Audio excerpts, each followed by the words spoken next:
As a certified man-eater, my philosophy was simple: a good time, not a long time. Physical? Absolutely. Catching feelings? Hard pass. I never expected to crash and burn for Rowan, the golden retriever of the swim team. I willingly cleared out my roster just to play house with him. My eyes traced the sharp cut of his chest, dipping down to his abs and that unfair, deeply carved V-line. I grabbed the hem of my dress and yanked it over my head, letting it pool on the floor. Rowan's gaze instantly darkened, heavy and consuming. The sweet, golden boy vanished. His breath hitched, the sound rough and jagged in the quiet room as he spoke. Let a man handle that. Chapter 1. Settling down? Not in this lifetime. Please. Look at me. Flawless skin, legs for days, killer curves, and the literal blueprint for the coquette aesthetic. I was the absolute CEO of roster management. I couldn't buy toothpaste without 3 guys asking for my IG. I kept a solid rotation of a dozen guys in my DMs, weeding out the weak ones every month. Then I froze. Holy shit. Who is he? That skin. That jawline. That build. I let my gaze drop, taking a subtle, sweeping look below his waist. Damn. He was packing. I leaned into Harper, layering on my most sickeningly saccharine voice, begging her to get his number for me. Fuck off, she said. Fine. I'd do it myself. A cold draft hit the back of my neck, bringing a bad premonition that settled deep in my gut. And yep, the universe hated me. The absolute second I hit the pool water, my leg completely seized up in a brutal cramp. Right as I was closing in on my target. One more meter, and I could have feigned a delicate, helpless swoop right into Rowan's arms. Instead, I was thrashing and sputtering like an absolute idiot.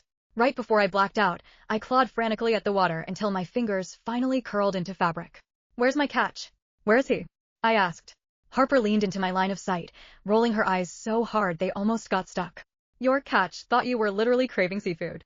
He went to get you spicy takeout. What? Is this a riddle? You passed out and woke up mumbling about your catch, she continued. I don't know whether to applaud your dedication to the roster or be disgusted by your sheer thirst. Wait, what? I didn't even get to touch him, and he just bounced? Hold on. My fingers were locked in a death grip around a clump of wet blue spandex. Holy shit.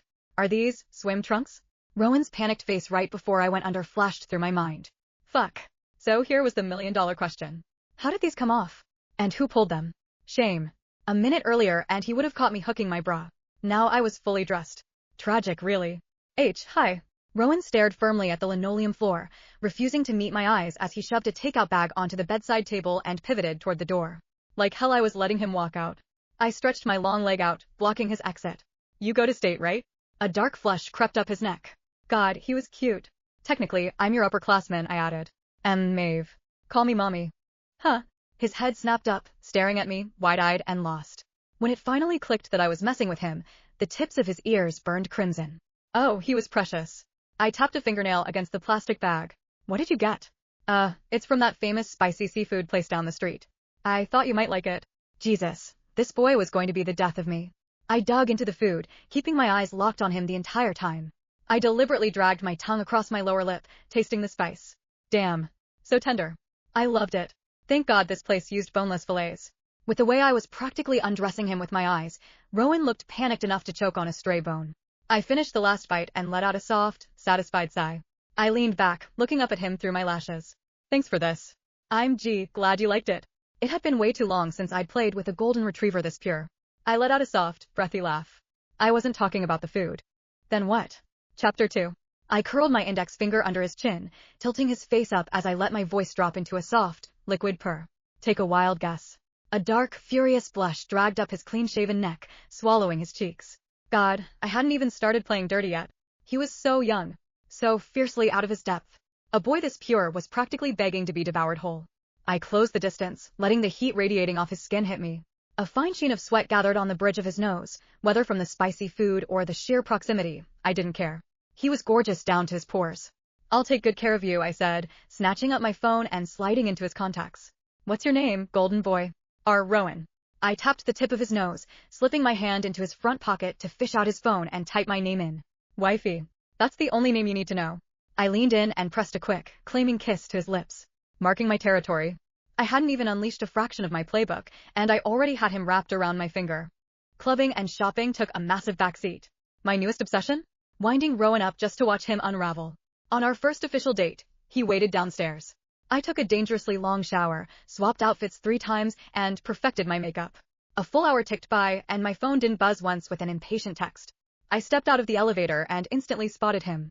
Rowan wore a crisp white varsity jacket, looking criminally handsome and ridiculously wholesome. He stood intensely hunched over a claw machine in the lobby arcade, completely oblivious to the huddle of girls whispering and staring at him. One brave soul adjusted her top, flushing heavily as she stepped up to shoot her shot. Oh, hell no. That was my target.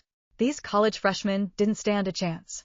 I closed the distance in 3 long strides, hooking my arms firmly around his neck and planting a loud, unapologetic kiss right on his cheek. The girls gaped at me, a messy mix of absolute shock and bitter jealousy. I flashed them a razor-sharp smile. Good. I hated marking my territory twice.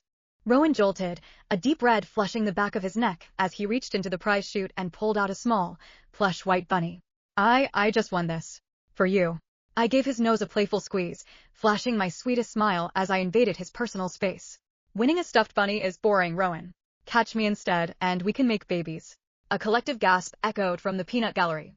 They probably thought I was absolutely shameless. Let them. I own the game. Their opinions meant literally nothing to me. Rowan snapped his gaze toward the floor, the tips of his ears burning bright red. What do you want for dinner? I closed the gap, my lips brushing the sensitive shell of his ear as I exhaled a warm breath against his skin. You're on the menu. The sheer panic in his chest hitching against mine gave me an absolute rush. Satisfied with my handiwork, I finally stepped back. We hit up a Korean barbecue spot, and I didn't lift a single finger the entire night. A strategic pout, and my sweet boy meticulously grilled the brisket, slicing it into perfect, bite-sized pieces and placing them directly onto my plate. He even arranged the dipping sauces in a neat little semicircle around my chopsticks. The green flag energy was blinding. With how sweet and attentive he was being, I fully intended to spoil him.